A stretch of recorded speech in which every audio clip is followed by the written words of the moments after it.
একটা উপায় আছে। আমি শুনছি যেই সব মামলা থানায় নেয় না ওগুলা নাকি কোর্টে নেয়। আমি আমার সন্তানের অধিকার আদায়ের জন্য কোর্ট পর্যন্ত যাইতে রাজি আছি। পর্ব ১ ষড়যন্ত্রের জাল। জীবনের অলিগলিতে যখন স্বার্থের খেলা শুরু হয় তখন আপন মানুষগুলো অচেনা হয়ে যায়। গল্পের শুরুটা অনেকটা নাটকীয়। অনেক বড়লোক ঘরের ছেলে হয়েও ভালোবেসে বিয়ে করেছিল বস্তির মেয়ে মেঘলাকে, কিন্তু ভাগ্যের পরিহাসে আজ সে এক জঘন্য ষড়যন্ত্রের শিকার।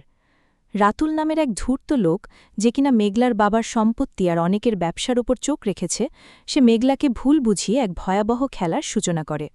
রাতুল মেঘলাকে বলে অনেক তাকে ভালোবাসে না, বরং তাকে কিডন্যাপ করার পরিকল্পনা করছে। সরল মনে মেঘলা সেটা বিশ্বাস করে এবং নিজের স্বামীকে পুলিশে ধরিয়ে দেয়। পুলিশের লকআপে বসে অনেক ভাবছিল, যার বাবার জীবন বাঁচাতে সে দিনরাত এক করে দিল, যার জন্য সে পরিবারের রমতে গিয়েও সম্পর্ক টিকিয়ে রাখল, সেই মেঘলা আজ তাকে খুনি সাজাল। পর্ব ২ কারাগারের অন্ধকার ও মুক্তি। ন্যারেটর, থানার অন্ধকার প্রকোষ্ঠে অনেকের ওপর অমানসিক নির্যাতন চলে, কিন্তু এই নির্যাতনের নেপথ্যে ছিল সেই রাতুল। সে পুলিশকে ইশারায় বলে দিয়ে আসে অনেককে যেন উত্তম মাধ্যম দেওয়া হয়। এদিকে মেঘলার মনে কিছুটা অনুশোচনা জাগে। বাবা মায়ের চাপে পড়ে সে থানায় গিয়ে মামলা তুলে নিতে চায়। থানায় গিয়ে মেঘলা জানতে পারে অনেককে রাতুলই জেল থেকে বের করে নিয়ে গেছে জামিন করিয়ে। মেঘলা অবাক হয়। সে জানতে পারে পুলিশ তাকে অনেক মেরেছে। তার মনে এক অদ্ভুত হাহাকার জেগে ওঠে। সে কি তবে ভুল করল? কিন্তু বাইরে এসে অনেককে সান্ত্বনা দেওয়ার জন্য শান্তা পাশে দাঁড়ায়। শান্তা অনেককে আগে থেকেই ভালোবাসত, কিন্তু অনেক তাকে কখনো পাত্তা দেয়নি। আজ অনেকের চরম বিপদে শান্তাই তাকে আগলে রাখে।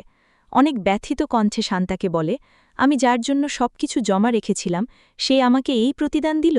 পর্ব ৩ রাতুলের দ্বিচারিতা ও মেঘলার একাকিত্ব। ন্যারেটর, অন্যদিকে রাতুল এখন দ্বিমুখী চাল চলছে।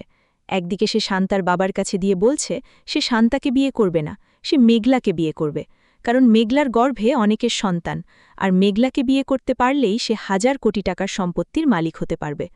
রাতুল অনেকের ব্যবসাও ধ্বংস করতে চায়। সে মেঘলার বাড়িতে গিয়ে মায়াকান্না শুরু করে, টাটকা মাছ ফলমূল নিয়ে গিয়ে মেঘলার বিশ্বাস অর্জনের চেষ্টা করে। সে মেঘলাকে বলে, অনেক একটা বেঈমান, আমি তোমার দায়িত্ব নিতে চাই। মেঘলা তখনও রাতুলকে বিশ্বাস করতে পারছে না, কিন্তু তার মনে বিষ ঢুকিয়ে দেওয়া হয়েছে। রাতুল মেঘলাকে বলে, তোমার এখন ক্ষমতা আর টাকা দরকার, না হলে তুমি টিকতে পারবে না। পর্ব ৪ সংঘাত ও ভুল বোঝাবুঝির তুঙ্গে। অনেকের প্রজেক্টের সব শ্রমিকদের দ্বিগুণ বেতনের লোভ দেখিয়ে রাতুল নিজের সাইটে নিয়ে আসে। অনেক যখন জানতে পারে তার ব্যবসা লাটে উঠছে এবং এর পেছনে মেঘলার নাম ব্যবহার করা হচ্ছে, সে রাগে ফেটে পড়ে। সে সরাসরি মেঘলার অফিসে গিয়ে হাজির হয়। সেখানে বডিগার্ডরা অনেকের কপালে পিস্তল ঠেকায়। মেঘলা বেরিয়ে এলে অনেক আর্তনাদ করে বলে, আমি তোমার বাবার জীবন বাঁচাতে গিয়ে আরেকটা বিয়ে করতে বাধ্য হয়েছিলাম, আর তুমি আমাকে এই প্রতিদান দিলে? আমার সব শ্রমিক কেন নিয়ে এলে? মেঘলা অবাক হয়, সে কিছুই জানে না, কিন্তু অনেকের চোখে তখন ঘৃণা। সে মেঘলাকে অকৃতজ্ঞ বলে সেখান থেকে চলে যায়। মেঘলা একা হয়ে যায়। সে বুঝতে পারে তাকে কেউ ব্যবহার করছে, কিন্তু শত্রুকে তা সে এখনও জানে না। পর্ব ৫ ডিএনএ রিপোর্ট ও ভাগ্যের নিষ্ঠুর পরিণশয়। গল্পের সবচেয়ে বড় মোড় আসে তখন যখন মেঘলা তার সন্তানের পিতৃত্বের দাবি নিয়ে আইনি লড়াইয়ে নামতে চায়, কিন্তু সেখানেও জালিয়াতি। রাতুলের প্রভাবে ডিএনএ রিপোর্ট পরিবর্তন করে দেওয়া হয়। মেঘলাকে বলা হয় যে তার সন্তানের ডিএনএ অনিকের সাথে মিলছে না। মেঘলা আকাশ থেকে পড়ে। সে চিৎকার করে বলতে থাকে, আমি কোনো পাপ করিনি, এই সন্তান অনিকেরই। কিন্তু আইনের কাছে আবেগের দাম নেই। মেঘলা বুঝতে পারে সে এক অতল গহ্বরে পড়ে গেছে। যে স্বামীকে সে ঘৃণা করে জেলে পাঠিয়েছিল সেই স্বামীই ছিল তার একমাত্র ঢাল, আর যাকে সে বন্ধু ভেবেছিল সেই রাতুলই তার সব কেড়ে নিয়েছে। গল্পের শেষে মেঘলা দাঁড়িয়ে থাকে এক অনিশ্চিত গন্তব্যে। চোখের জল মুছে সে সিদ্ধান্ত নেয় তাকে শক্ত হতে হবে। হারানো সম্মান আর স্বামীকে ফিরে পেতে তাকে এখন একাই লড়তে হবে এই ১,০০০ কোটি টাকার ষড়যন্ত্রের বিরুদ্ধে। টাকা আর ক্ষমতার এই লড়াইয়ে শেষ পর্যন্ত ভালোবাসা জিতবে নাকি ষড়যন্ত্রের জয় হবে? মানুষের রূপ বদলাতে সময় লাগে না, কিন্তু সত্য কখনো চাপা থাকে না। মেঘলা কি পারবে অনিকের ভুল ভাঙাতে, নাকি রাতুলের জয় জয়কার হবে? উত্তর সময়ের গর্ভে।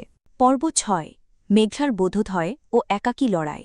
ডিএনএ রিপোর্ট হাতে নিয়ে মেঘলা যখন নিথর হয়ে বসেছিল, তখন তার কানে বাজছিল অনেকের সেই শেষ কথাগুলো। সময় কিন্তু পরিবর্তন হয় মেঘলা, ঘড়ির কাঁটা স্থির থাকে না। মেঘলা বুঝতে পারে সে কেবল তার স্বামীকেই হারায়নি, সে নিজের অস্তিত্ব আর সন্তানের পরিচয়কেও হুমকির মুখে ফেলেছে। সেদিন রাতে মেঘলা তার বাবাকে গিয়ে জিজ্ঞেস করে, আব্বা, রাতুল সাহেব কি সত্যিই আমাদের ভালো চায়? তার বাবা দীর্ঘশ্বাস ফেলে বলেন, মারে, গরিবের ঘরে যখন হাতি আসে তখন বুঝতে হয় সেই হাতি আমাদের পিষে মারতেও পারে। আমার তো মনে হয় অনেক ছেলেটা বেইমান না। মেঘলার বুকের ভেতরটা হাহাকার করে ওঠে। সে স্থির করে যে রাতুলের চাল সে বুঝতে পারেনি, এখন সেই রাতুলের খেলা দিয়েই তাকে কুপকাত করতে হবে। পর্ব ৭, রাতুলের মুখোশ উন্মোচন। এদিকে রাতুল তখন বিজয়ের নেশায় মত্ত। সে শান্তার বাবাকে বুঝিয়ে মেঘলার সব শেয়ার নিজের নামে করে নেবার ষড়যন্ত্র করছে। রাতুল মনে মনে হাসে, একদিকে অনেককে পথে বসিয়েছে, অন্যদিকে মেঘলার সম্পত্তি হাতিয়ে নিয়ে তাকে বস্তিতে পাঠিয়ে দেবে। কিন্তু মেঘলা এবার বুদ্ধির চাল চালে।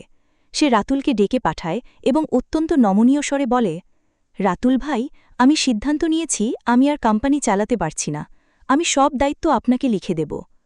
রাতুল খুশিতে আত্মহারা হয়ে যায়, কিন্তু মেঘলা গোপনে একটি ভয়েস রেকর্ডার চালু করে রাখে। সে কৌশলে রাতুলকে দিয়ে স্বীকার করায় যে সেই রাতে শ্রমিকদের দ্বিগুণ টাকা দিয়ে ভাগিয়ে নেওয়া এবং ডিএনএ রিপোর্ট জালিয়াতি করার পেছনে রাতুলেরই হাত ছিল। পর্ব ৮, অনেকের আর্তনাদ ও শান্তার ত্যাগ। ওদিকে অনেক তখন নিঃস্ব, তার প্রজেক্ট বন্ধ, শ্রমিক নেই, হাতে টাকা নেই। শান্তা তার পাশে এসে দাঁড়ায়। শান্তা তার গহনা বিক্রি করে অনেককে দিতে চায় ব্যবসা বাঁচানোর জন্য, কিন্তু অনেক তা নিতে অস্বীকার করে। সে বলে, শান্তা, আমি এক বস্তির মেয়ের জন্য যে ত্যাগ স্বীকার করেছিলাম তার ফল পেয়েছি, এখন আর কারো করুণা চাই না। শান্তা কান্না ভেজা চোখে বলে, এটা করুণা নয় অনেক, এটা ভালোবাসা। মেঘলা তোমাকে বুঝতে পারিনি, কিন্তু আমি তোমাকে চিনি। ঠিক সেই মুহূর্তে মেঘলা অনেকের বাড়ির সামনে এসে হাজির হয়। অনেকের চোখে তখন কেবল আগুন। সে মেঘলাকে বলে, আবার কি নিতে এসেছ? আমার কিচ্ছু অবশিষ্ট নেই। পর্ব ৯, ক্ষমার লড়াই ও চূড়ান্ত বিচার। ন্যারেটর।